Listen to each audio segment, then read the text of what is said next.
Hello, everyone, and welcome back to the Wise Mindset Guy podcast, the show where we explore big ideas about life, mindset, and personal growth with just a little dash of humor to keep things interesting. I'm your host, Nat Plastino. Today's topic is something we all experience every single day, whether we admit it or not. We're talking about the material self, the idea that things we own actually become part of our identity. Your car, your clothes, your favorite coffee mug, that old guitar in the corner, and yes, even that mysterious drawer in your kitchen full of random cables and batteries. You know the one, don't pretend you don't. The concept of the material self goes back to philosopher and psychologist William James, who famously wrote, "A man's self is the sum total of all that he can call his." Now, that's a pretty bold statement. James believed that our identity isn't just our thoughts and personality. It also includes our possessions. The things we own become extensions of ourselves. Think about it. Your home reflects your taste. Your clothes signal your style. Your books show your interests. And let's be honest, if someone accidentally throws out your favorite hoodie, it feels less like losing fabric and more like losing a tiny piece of your soul. I know it's a little dramatic there, but that hoodie has been through things with you, right?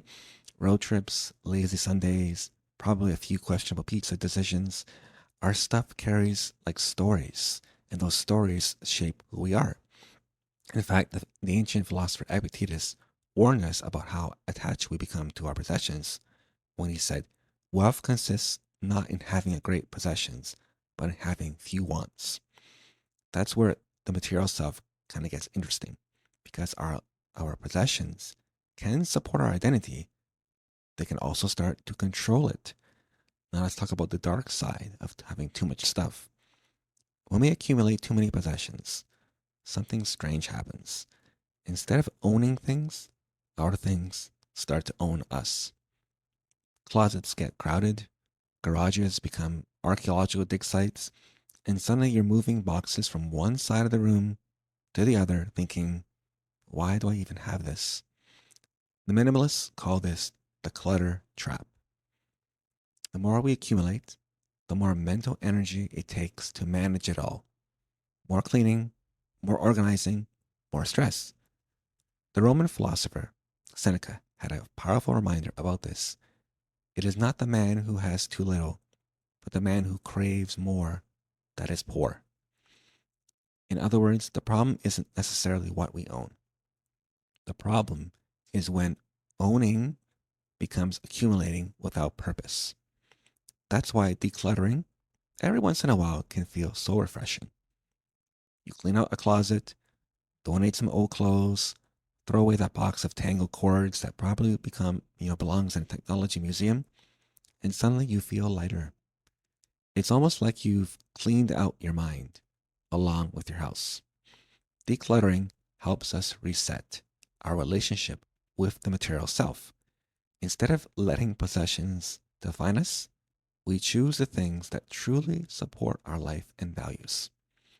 A few meaningful items are far more powerful than mountains of random stuff. As Henry David Thoreau once said, "The price of anything is the amount of life you exchange for it." So the real question isn't just what do you own? The real question is what you own worth the life energy you spend to get it? When we think about possessions this way, something interesting happens. We start choosing more carefully. We keep that what adds value and we let go of what doesn't.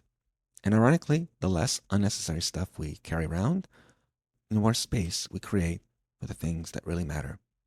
Relationships, experiences, growth, peace of mind. So remember, the material self isn't about rejecting possessions completely. It's about owning things wisely instead of letting things own you. All right, my friends, that's today's episode. If you enjoyed this conversation and it made you look at your stuff or maybe that cluttered closet a little differently, make sure you subscribe to the Wise Mindset Guy podcast so you never miss an episode.